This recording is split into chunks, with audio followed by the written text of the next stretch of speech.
সকলেরই মনে আছে গত বৃহস্পতিবার যে ভয়ানক ঘটনা ঘটে গিয়েছিল নিউ টাউনে এক নাবালিকা তার খুন ও ধর্ষণের ঘটনা, এবং সেই ঘটনায় ইতিমধ্যেই প্রশাসন নড়ে চড়ে বসেছে।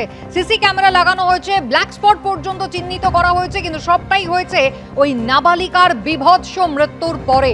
আর সেই ঘটনায় ইতিমধ্যেই প্রশাসন যেমন ই রিক্সা এবং তাদের রেজিস্ট্রেশন সংক্রান্ত নিয়ম কানুনের কড়াকড়ি করেছে, তার সঙ্গে কিন্তু 360টি সিসি ক্যামেরার স্ট্যাটাস রিপোর্টও চেয়েছে কলকাতা পুলিশ। একই সঙ্গে 6টি ব্ল্যাক স্পটকেও কিন্তু তারা আইডেন্টিফাই করেছে। নিউ টাউনে নাবালিকা ধর্ষণ খুনে ঘটনার পর গতকাল আমরা দেখেছি প্রশাসনের তৎপরতা, যেখানে একেবারে ই রিক্সা এবং টোটো চালকদের রেজিস্ট্রেশন বাধ্যতামূলক করা হয়েছে। আর এবার যে 360টি সিসি ক্যামেরা রয়েছে তার স্ট্যাটাস রিপোর্ট কিন্তু পুলিশ চেয়েছে এবং আরও কিছু নির্দেশ তারা জারি করেছে। কথা বলবো, পার্থপ্রতিম ঘোষ সরাসরি রয়েছেন। পার্থ, প্রথম কথা জানতে চাইবো যে কি কি ব্যবস্থা নেওয়া হচ্ছে, নজরদারি কিভাবে বাড়ানো হচ্ছে, এবং তার পাশাপাশি সবটাই হলো ঠিক এক সপ্তাহ আগে শুধু নাবালিকার সাথেই বিভৎস মর্মান্তিক ঘটনা ঘটে যাওয়ার পর। দেখো, একেবারে আধুনিক নতুন ঝাঁ চকচকে শহর যদি বলতে বোঝায় সেটা হচ্ছে নিউ টাউন। এবং সেই নিউ টাউনের যে ঘটনা, এবং অনেকেই প্রশ্ন তুলতে শুরু করেছিল বৃহস্পতিবার এই ঘটনার পর, যখন গোটা বিশ্বের সামনে আসে প্রদীপের নিচেই অন্ধকার, এবং সেই প্রদীপের নিচেই যে কতটা অন্ধকার রয়েছে নিউ টাউন চত্বর, নিউ টাউন এলাকা, সেই বিষয়টাকে চোখে আঙুল দিয়ে দেখিয়ে দিয়েছে গত বৃহস্পতিবার রাত্রের এই ঘটনা। এবং এই ঘটনার পর একেবারে নড়ে চড়ে বসেছে পুলিশ প্রশাসন, এবং সেই মতো কিন্তু তারা একাধিক যে পদক্ষেপ সেই পদক্ষেপ এখন গ্রহণ করেছে। এবং ইতিমধ্যে তোমাকে বলবো, নিউ টাউন চত্বর জুড়ে বিভিন্ন জায়গা জুড়ে এমন 6টি জায়গাকে ব্ল্যাক স্পট হিসেবে তারা চিহ্নিত করেছেন।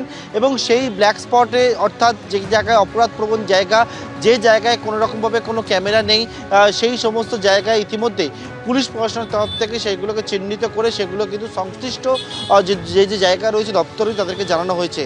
6টি এমন জায়গা রয়েছে নিউ টাউনে যে জায়গায় কোনো ক্যামেরা ছিল না, সেই জায়গায় গতকাল রাত্রেবেলায় পুলিশের তরফ থেকে সেখানে সিসি ক্যামেরা সেখানে বসানো হয়েছে।